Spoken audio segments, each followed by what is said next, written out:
Bueno, estar con Marcos Aguinis para mí no es hacer un reportaje, es reencontrarme con un amigo muy querido, muy respetado y muy admirado. Bienvenido a mi casa. Gracias, Fanny. Es un Qué placer. qué lindo verte, qué lindo escucharte, qué lindo saber que estás en la plenitud de tu vida. Muchas gracias. Acabas de presentar un libro, mirá, chicos, les voy a mostrar a cámara, no sé si la cámara, ahí está.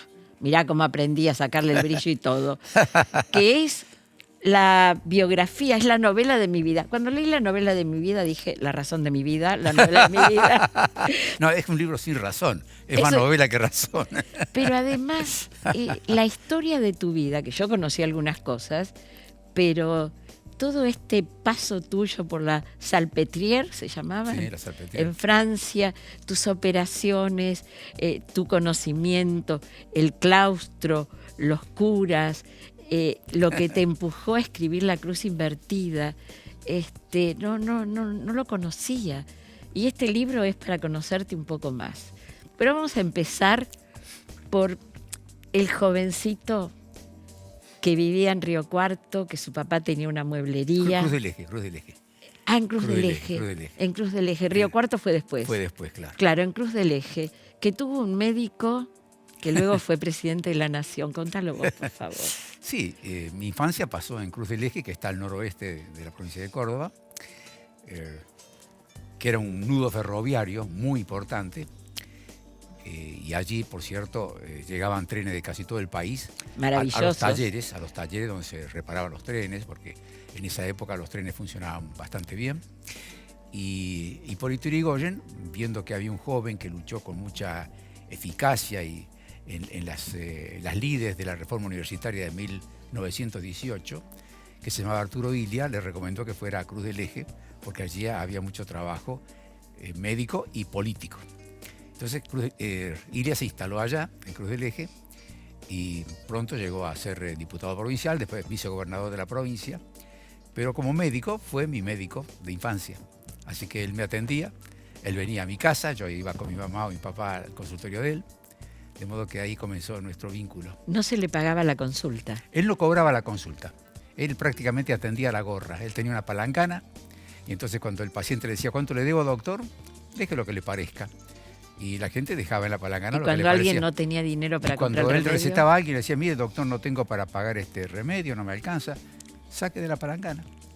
Ahora, entonces, cuando él lo derrocan, lo echan sí, impunemente de la Casa Rosada, él vuelve y no tiene casa, no tiene dónde vivir. Claro, lo que pasa es que esa casa fue producto de una colecta que se hizo, porque cuando él fue víctima de otro golpe de Estado, el golpe de Estado que derrocó al gobernador Castillo con Ilia como vicegobernador de Córdoba.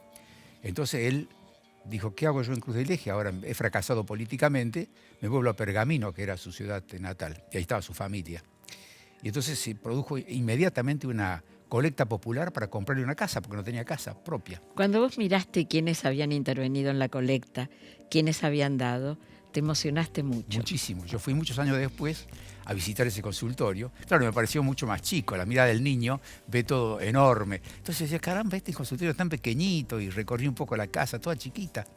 Y había un libro con la lista de quienes habían donado para que le compraran la casa.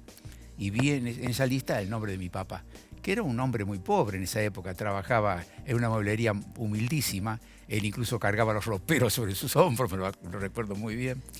Y claro, me conmovió que él haya tenido ese gesto, como cuánta gente de Cruz del Eje. Y Ilia entonces se quedó en Cruz del Eje y siguió su carrera política. Después fue elegido diputado nacional.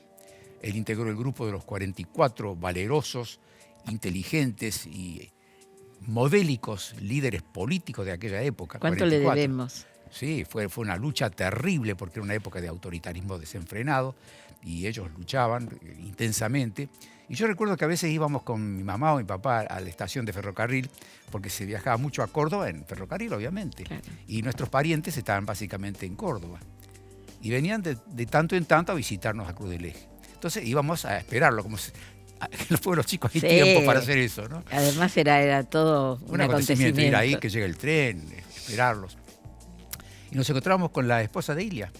Y ella conversaba con mi mamá y le decía, estoy muy preocupada porque Arturo no quiere custodia.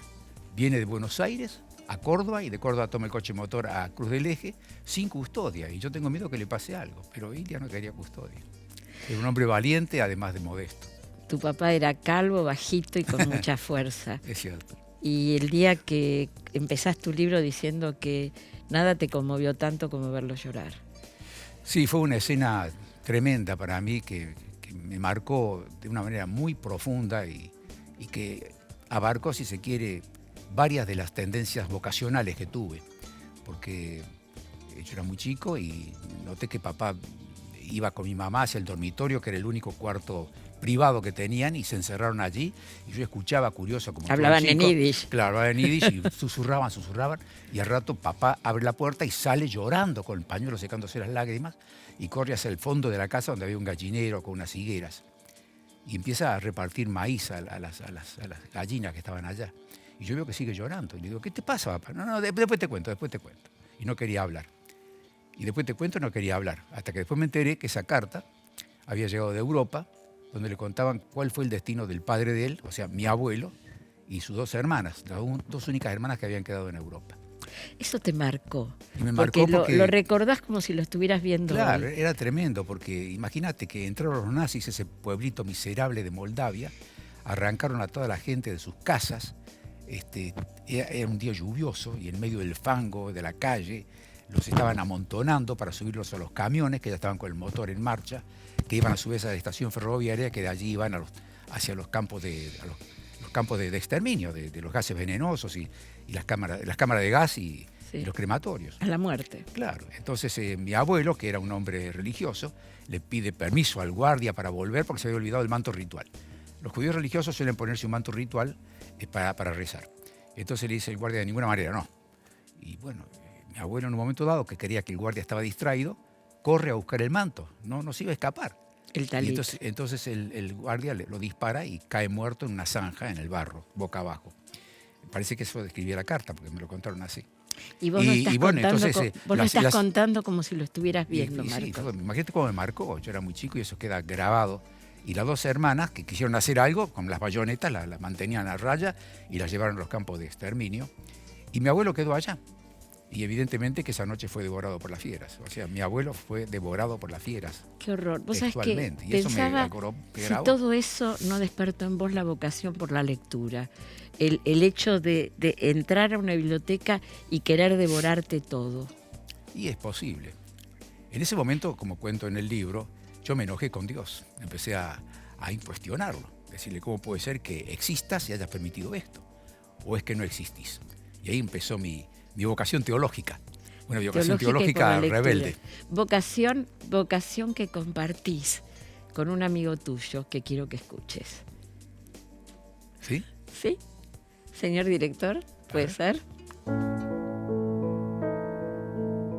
Recuerdo algunas conversaciones que comparto con Marcos donde hemos encontrado una situación en común o un inicio en común. Los dos somos nacidos y criados en pequeñas localidades del interior, él en Córdoba y yo en Río Negro, pero hacíamos algunas cosas típicas de los chicos de esa época. Por ejemplo, éramos lectores asiduos en las bibliotecas. Creo que hoy eso sería un poco raro de ver un chico de 6 o 7 años que pase una tarde en la biblioteca.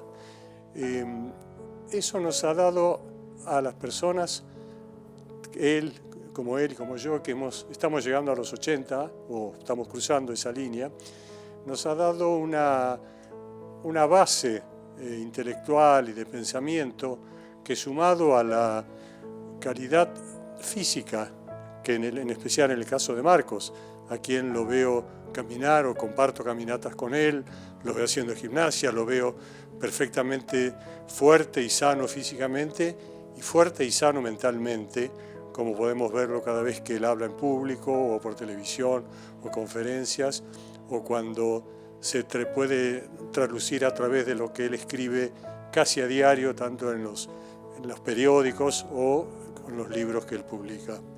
Quería resaltar esto porque es una particularidad, tal vez nosotros seamos la primera generación que Paz llega a la década de los 80 con una actitud de vida y una capacidad de hacer cosas como la que tiene Marcos en este momento, que ya ha cruzado esa línea.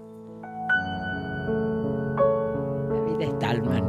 Muchas gracias. Un amigo con tantas cosas en común. Es cierto. Después vino el piano, vino la lectura, vino el dibujo, El dibujo. La literatura, empecé a escribir los también. cuentitos. Los cuentitos, Ganaste un concurso con Esperate. Ayúdame. Con la Guerra Gaucha de Lugones. Con la Guerra Gaucha de Enrique Muñoz. No, de Leopoldo Lugones. Pero, Claro, Enrique Muñoz claro, filmó lo que pasa es una que después parte vino de la Guerra película. Gaucha. Hizo una película. Y ganaste entre todos los chicos de todo el país. Sí. Sí. Así es. ¿Y cómo hiciste para elegir primero medicina? Cuando todo el mundo hubiera pensado que ibas a elegir filosofía y letras. Sí, yo mismo pensé que no iba a ser medicina mi vocación. Incluso la historia me enloquecía y conocía mucho de historia. Y un profesor me dijo, usted tiene que hacer el doctorado en historia. De manera que, bueno, tenía posibilidades para ser arquitecto, para ser historiador, para ser teólogo, o ser pintor y dibujante. Pero finalmente se me ocurrió que la mejor manera de conocer al hombre en su integridad es la medicina. Pensé en ese momento. Entonces eso me determinó a estudiar medicina. Querer conocer al hombre en su integridad. Por supuesto, era la medicina, te diría, más materialista, la del cuerpo. Eso me llevó a hacer la neurocirugía durante tanto tiempo y luego dejar la neurocirugía y pensar que me faltaba completar esto. Completar que era estudiar el psiquismo. Y ahí paso al psicoanálisis. Y ahí en el psicoanálisis tuviste la oportunidad para poder ingresar a APA, tenías que tener alguien que te escuchara y después tenías que tener tu psicólogo. En ese momento era muy rigurosa la entrada a la APA, muy difícil. Había que hacer un análisis didáctico de 4 a 5 años, de 4 sesiones semanales, tener seminarios, supervisiones muy estrictas. Bueno, y estudiar, por supuesto, de manera que yo lo hice con mucho entusiasmo y con mucha alegría, porque era descubrir otro mundo, descubrir una cosa muy profunda. Antes de ir al corte, regresada. quiero que me contestes una sola cosa. ¿Es verdad que Mauricio Abadi te dijo que eras muy grande para ser psicólogo? Sí, es verdad. El inconveniente que tiene usted es que ya es demasiado grande, me dijo. Vamos a un corte y enseguida volvemos, porque les quiero contar una anécdota de un piano, de unos gatos y de un viaje en barco con un gran autor teatral. Todo eso para después del corte.